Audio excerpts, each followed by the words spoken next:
নবীজি সাল্লাল্লাহু আলাইহি ওয়াসাল্লাম যুদ্ধের আগে সাহাবীদের সাথে পরামর্শ করতেন, যেমন খন্দকের যুদ্ধে পরিখা খননের সিদ্ধান্ত। গোয়েন্দা তথ্য সংগ্রহ, শত্রুপক্ষ কোথায় আছে এবং তাদের শক্তি কতটুকু তা জানার জন্য লোক পাঠাতেন। শপথ গ্রহণ, সাহাবীদের থেকে আনুগত্যের শপথ নিতেন যাতে যুদ্ধের ময়দানে কেউ পিছুটান না দেয়।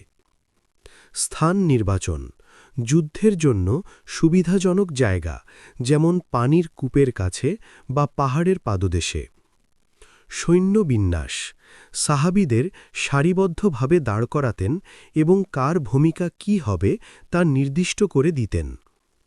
পতাকা অর্পণ, সাহাবীদের মধ্য থেকে বীর ও বিশ্বস্ত কাউকে সেনাপতি বানিয়ে ঝান্ডা বা পতাকা তুলে দিতেন। তিনি সাহাবীদের যুদ্ধ শুরুর আগে কিছু কঠোর মানবিক নিয়ম দিতেন। নারী, শিশু ও বৃদ্ধদের আঘাত না করা, গাছপালা বা শস্যক্ষেত নষ্ট না করা, উপাসনালয়ে আক্রমণ না করা। সামনে থেকে নেতৃত্ব, তিনি সাহাবীদের পেছনে নয় বরং একেবারে সামনের সারিতে থাকতেন।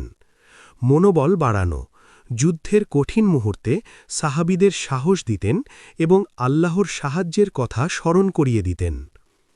অটল থাকা, উহুদ ও হুনাইনের যুদ্ধে যখন পরিস্থিতি কঠিন হয়ে পড়েছিল, তিনি এক চুল পরিমাণও পিছু হটেননি।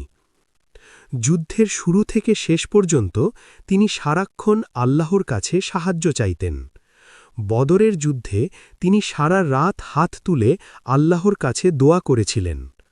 বন্দীদের সম্মান, যুদ্ধবন্দীদের সাথে দয়ালু আচরণ করতেন এবং তাদের খাবার ও আশ্রয়ের ব্যবস্থা করতেন।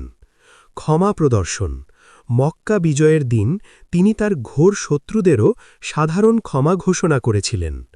ভিডিওটি ভালো লাগলে অবশ্যই চ্যানেলটা সাবস্ক্রাইব করবেন।